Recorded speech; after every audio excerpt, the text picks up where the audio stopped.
Hai semuanya, ketemu lagi sama gua Fahmi dan saat ini gue lagi ada di Singapura buat membeli iPhone 15 Pro Max. Ini adalah handphone yang gua sangat pengen untuk gua cobain karena ada dua hal yang menarik dari HP ini. Yang pertama adalah lensa telefotonya yang udah pakai lensa periskop 5 kali zoom, dan yang kedua nih udah USB-C.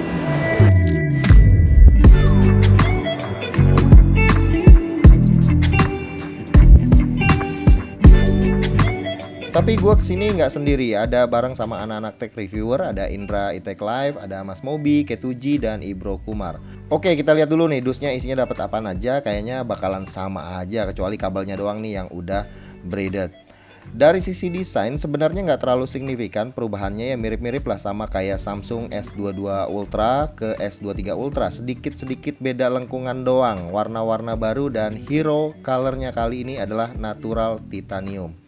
Overall, premiumnya iPhone itu selalu berasa, ya wajar harganya juga mahal. Kita juga dapat sepaket aksesoris dari ZEG Indonesia. Ini karena kita jalan bareng ke Singapura dan ini bareng-bareng sama ZEG juga. Kita dapat screen protector tempered glass ZEG yang baru, udah XTR3, ketahanannya lebih kuat lagi dan garansinya lifetime, gokil. Terus kita dapat beberapa casing, warnanya juga bagus-bagus, bahannya kuat, support MagSafe juga. Ya bisa dibilang ini premium starter pack dari ZEG. Sekarang kita ke action buttonnya. Sebenarnya gue lebih suka mute switch sih, lebih ikonik aja. Lagian action button ini masih kurang greget, secara default cuma satu fungsi aja. Meski bisa setting-setting, tapi ya gitu, cuma satu fungsi aja. Kalau kita setting selain mute, ya gue kehilangan akses cepet buat switch to mute. Tapi ya ini awal-awal, semoga aja Apple ngasih update ya, minimal kasih dua fungsi lah ke action button ini. Oke, jadi di sebelah gue nih udah ada nih masternya Apple. Nggak lebay. Iya dong. Jadi gue pengen tanya pendapat beliau ini soal desainnya iPhone 15 Pro Max dan action buttonnya. Kalau dari desain, Kalau dari desain, walaupun ini minor change sebenarnya, cuma ngerubah di bagian sisinya aja. Mungkin kayak sekelibet orang yang mungkin nggak follow Apple banget tiap tahunnya nggak akan notice ini. Tapi at least untuk usernya sendiri, menurut gue ini berdampak banget. Karena dari gripnya, menurut gue ini jadi lebih smooth, jadi lebih halus. Mau yang pro model, begitupun juga yang base modelnya. Karena base model juga punya round corner seperti ini. Beda seperti iPhone 12, 13, dan 14 series yang memang lebih tajam. Oh gitu. Lalu yang kedua untuk action buttonnya, ini sebuah keputusan yang memang besar sekali ya buat Apple, karena memang ini ya peninggalan dari Steve Jobs. Tapi so far menurut gue ini much better dibanding switch yang memang mute, sebelumnya cuma switch buat mute doang fungsinya. Yang mana di action button iPhone 15 Pro line up tahun ini udah punya action button yang bisa kita kontrol, bisa kita set gunanya untuk apa sesuai dengan kebutuhan kita. Tapi gue masih merasa rubahnya susah. Cuma sayangnya kalau misalkan kita udah setting ke kamera misalnya, kita dalam kondisi tertentu pengen cepet-cepet mute.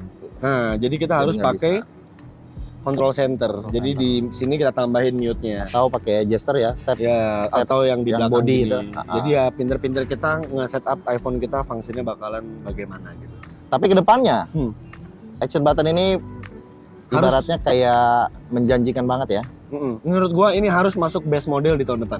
Iya, jadi gue. Apalagi kalau fitur yang nambah, misalkan ada sekali tap, 2 kali tap, atau 3 kali tap gitu kan. Double tap, triple tap, tapi gue yakin sih bakalan bisa tanpa jailbreak ya. Kalau sekarang baru press and hold doang, harusnya 2 kali 3 kali. Yang penting dari tech reviewer ini banyak yang komplain, apalagi tech reviewer yang global di sana ya.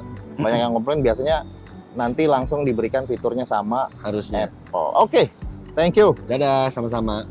Next kita ke USB-C yang sebenarnya ini bukan hal baru. Android juga udah lama banget pakai port ini, tapi ya oke lah, setidaknya Apple udah bisa bareng-bareng sama Android bisa satu port aja. Walau realitanya kita punya 2 HP misalnya, ya kita harus tetap bawa 2 kabel USB-C. Ya masa iya ngecasnya mau ganti-gantian. Kabelnya sendiri udah braided, tapi kabel bawaannya ini bukan kabel terbaru USB 2, bukan USB 3 yang kenceng banget transfer rate-nya. Padahal kita udah beli seri yang paling termahalnya. Masuk ke kameranya, nah ini yang menurut gua paling signifikan buat upgrade.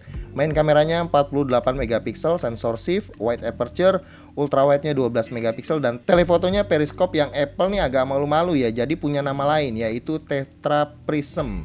12 megapiksel sensor shift sama ya, wide aperture f2.8. Untuk software tuning kameranya, gue sendiri cukup takjub sama triknya Apple. Kali ini mereka pakai 2x1 binning, dimana sensor 48 megapikselnya ini mereka ambil posisi tengah-tengahnya, jadi 24 megapiksel secara default, enggak 12 megapiksel binning lagi. Ya walaupun secara ukuran pixel size-nya lebih kecil, tapi dengan tuning yang mereka optimize hasilnya ternyata cukup menarik. Makanya mereka pede ya dengan bilang ada banyak focal length yang didapat.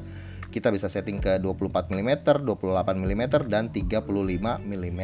Padahal ya sebenarnya ini sensor crop sih. Ya sama aja kayak di crop juga. Kita juga bisa setting by default mau pakai focal length yang mana. Gue sendiri lebih suka yang di 35 mm, itu lebih pas aja.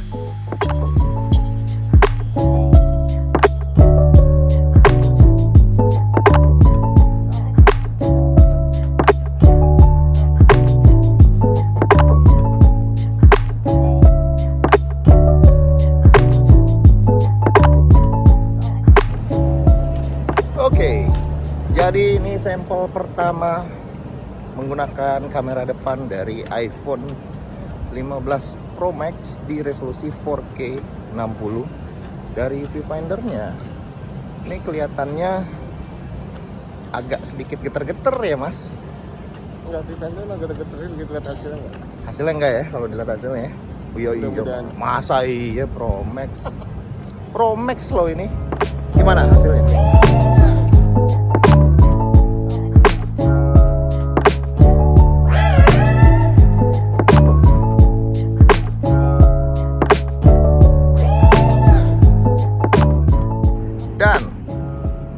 Dan ini gue lagi ngerekam 4K 60 sama. Oh, 4K 60 juga sama tuh. Bisa ganti. Bisa ganti-ganti lensa di 4K 60. Akhirnya. Oke, ini adalah sampel untuk 4K 60 videonya di kondisi yang cukup low light. Dan gue mulai dari ultrawide-nya dulu 0,5 kali. Terus kita pindah ke 1 kali. Smooth ya perpindahannya. Coba kita zoom sampai ke sana, apakah dia bakal pindah ke 5 kali. Pindah dong. Mantap. Dan ini kamera depannya di 4K 60. Untuk kondisi yang low light ini udah mulai jelas kelihatan ya noise-nya ya. Lumayan berasa. Ke tempat yang lebih gelap lagi lumayan berasa noise-nya. Tapi menurut gue ini wajar karena di kondisi yang low light kayak gini terus dipaksa 60 fps dan 4K juga, menurut gue segini udah oke.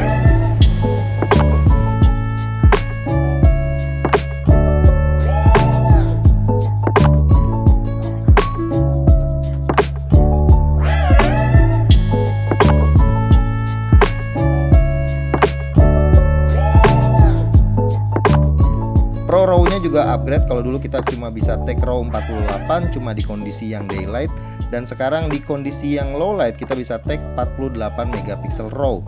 Tapi ada tapinya, asalkan kita nggak pakai maksimum exposure-nya. Kalau di force exposure-nya maka RAW-nya itu jadi 12 megapiksel. Ya sebenarnya ini wajar karena optimalnya ya di 12 megapiksel karena pixel size-nya jadi lebih besar. Portrait mode-nya juga oke ya. Sekarang ada di mode foto biasa dan itu bisa langsung jadi portrait mode kalau diedit lagi pakai galeri bawaannya. Next kita ke performa. Itu belum ada yang bisa dites gaming ini itu, tapi secara hasil benchmark ini udah top skornya, udah maksimum. Oke, segitu aja video kali ini. Terakhir paling harganya ya, kita beli langsung ke Singapura, iPhone 15 Pro Max yang 256 kena harga $1999 Singapura. Kalau dirupiahin itu 22,6 juta. Terus ada kembalian pajak ya atau GST itu sekitar $115, dan langsung bawa hand carry Buat pajak bayar IMEI-nya di bandara itu kena 4,5 juta. Kurang lebih ya 26 jutaan lah, udah beres semuanya.